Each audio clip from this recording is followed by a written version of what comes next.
What is the most effective psychological trick you use? Picked up from a friend of mine. Whenever he was trying to pick out dinner with his GF, rather than ask what do you want, and getting the typical I dunno anything answer and then having suggestions shot down, start with what do you not want. Used it a few times in some of my relationships and it's the godsend question. Saying hello to everybody you know, and with a smile. Often people who know each other from when they were in primary school, or just from the block, when they were young, give each other an awkward smile instead of an happy good day. Just imagine, if someone walks into you twice a year and both times you smile and greet them enthusiastically, they will think of you as a nice person. So little effort for a person to find you friendly. This technique at university, where I couldn't stand the thought of having to answer questions in front of a group of people. So if you find yourself in a group situation where someone, a leader, tutor, manager etc. is asking questions that must be answered, and you want to avoid being picked so that you don't have to talk, then here is my tip. If the person locks eyes on you as they ask the question, then just as they are about to get to the end of their question you break eye contact and look towards another person in the room and hold it. Their attention is diverted to that other person, just as the question ends and the person they are now looking at feels compelled to answer. If however the person starts asking the question while looking at someone else, then look at that other person and hold it so you can't get suckered. Use it sparingly, because if you do it enough on the same person, they will be onto you. Okay, if this is an actual thing or not, or maybe just distractions, but when I do something annoying or bothersome to my husband and he goes quiet, I wait a few minutes and then I ask him a seemingly innocent question, usually on the subject of how certain parts of a car works, or something mechanical. This gets him talking about the car thing, and he rambles for like 5 minutes and then bam, he's happy again and not quietly brooding. I'll never tell him I do that, because I'm afraid it won't work anymore if he knows about it. It's foolproof though, it works every single time, no matter how bothered he is. One is trying to throw excuses, or generally if they are getting a bit arsy about something, often the best way to handle it is to stare back with mild interest and contribute nothing to their monologue. If you don't give them anything to work with, they'll talk themselves into a corner and lose confidence in what they're saying. I learned this trick from an old director who used to control pretty much any meeting room scenario by being the most silent and impassive person in the room. I fondly remember the time someone asked him a ridiculous question and he just stared at him for about 15 seconds. 15 seconds is a long time to be stared at in a room full of people. The guy wilted into his chair and nobody could work out if the director was angry or just quietly mulling it over. They have the hiccups. Ask them to prove it 9 out of 10 times. Their hiccups will disappear. Having to summon a hiccup in order to demonstrate will trick your diaphragm into just not hiccuping. I've been able to twist it around on myself with some success as well, but it takes practice. You realize you have hiccups, then try to hiccup. Actively try to make yourself do another one. It'll stop.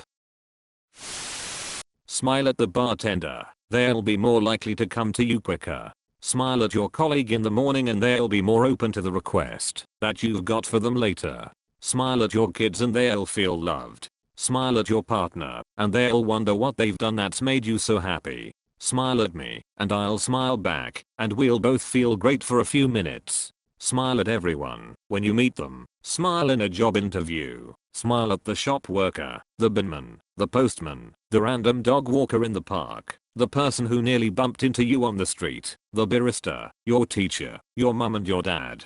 Smile at yourself in the mirror and give yourself a cheeky wink.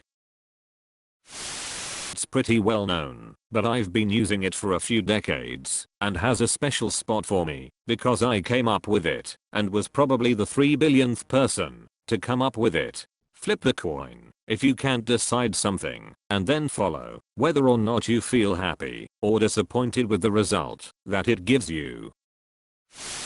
Isn't something I've used, but I think it's worth sharing.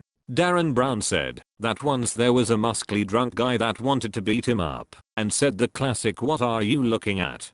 Darren replied with "The wall outside my house is 4 feet tall." The idea is that it puts the aggravated person on the back foot and takes them out of that adrenaline-filled state. Anyways, he sat down and the guy started crying to him about his GF.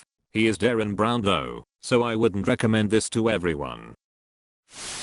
Of my future self. How will my future self feel in an hour or two if I skip my gym session?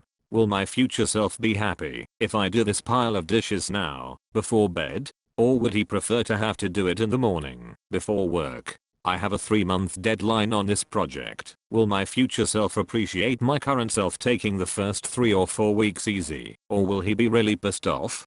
Essentially delayed gratification. Pretty much all the bad stuff gives us instant gratification, while all the good stuff has delayed gratification. I always try to remember that, if I have to wait to reap the rewards then it's probably the best option. Poker player. When I'm in a pot with one other player, I often try to make them laugh when they are thinking about what to do. If you can get them to laugh, it sets them in a mood where they are unlikely to bluff. I talk a lot in general. It's very common to make jokes at the table even in hands. Need to de-escalate someone and get them to communicate. Asking questions about numbers/personal information. I work in emergency services. If someone is totally distraught and shut down, asking their phone number/address/SSN/birth can pull them out of the emotional place and bring them back to a headspace where they can talk about what happened more easily. I often ask these questions, even after I have the information, just to de-escalate. When I ask someone a question and their first response is what, I just stare at them for a few seconds, and 99% of the time they answer my question without me having to repeat myself. I think it's just a subconscious reflex people have to ask what, instead of answering what you've asked, even when they've heard you clearly. Instead of arguing, I start off by agreeing, and then state my point of view, after addressing the other person's point. Always ends in a positive interaction. Edit. The idea is to show respect for what the other person thinks. Assuming that the person isn't a complete moron, they more than likely have a valid point. Rather than shutting the person down and telling them they're wrong, you listen to them. Then after hearing them out, you can bring up your own point of view. The goal is to have a respectful exchange of opinions, rather than a flat-out argument, where two people flat-out don't agree with each other, and leave each other without learning anything from one another. I worked in fast food. My manager told me to always ask if they wanted a shake instead of a soda for $1 more or something. But he said always nod yes when you are asking. It was crazy how it actually worked. I would go a day without nodding, and then a day with. People fall for the suggestion of it also. Now I always nod yes when I suggest things I want. The puppeteer game. If you're in someone's view, but they aren't looking at you, start copying their movements. After a few minutes, you can then initiate movements, and they'll copy you. Cross or uncross legs, play with hair, etc. Working with kids. If I can't get them to do something, I'll give them the choice to do it themselves, or have me help them. Either way the task gets done without them realizing I still got them to do what I wanted them to. When me and my friends are going back and forth roasting each other, I always say freak out to hear with them crusty ass lips. They always reflexively lick their lips. To me it's the funniest thing, because they do it regardless of the condition of their lips. I use this trick all the time when someone is yelling at me over the phone. Stay completely silent. Don't ignore them, and speak when spoken to, but when they are talking, nothing. No ahs, no mmms, no IC, nothing.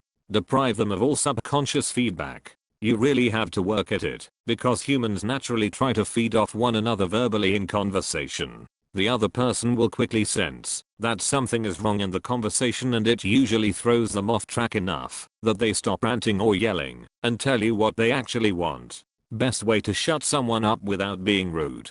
Semiotics professor taught it to me. It works just as well in person, but face to face, you have to also avoid nodding, moving your hands, and you have to look them directly in the eyes. Know it, this is really psychological, but it's interesting. If you ever see someone check their watch/phone for the time, wait a few seconds and ask them what time it is. 9 times out of 10 they will check again.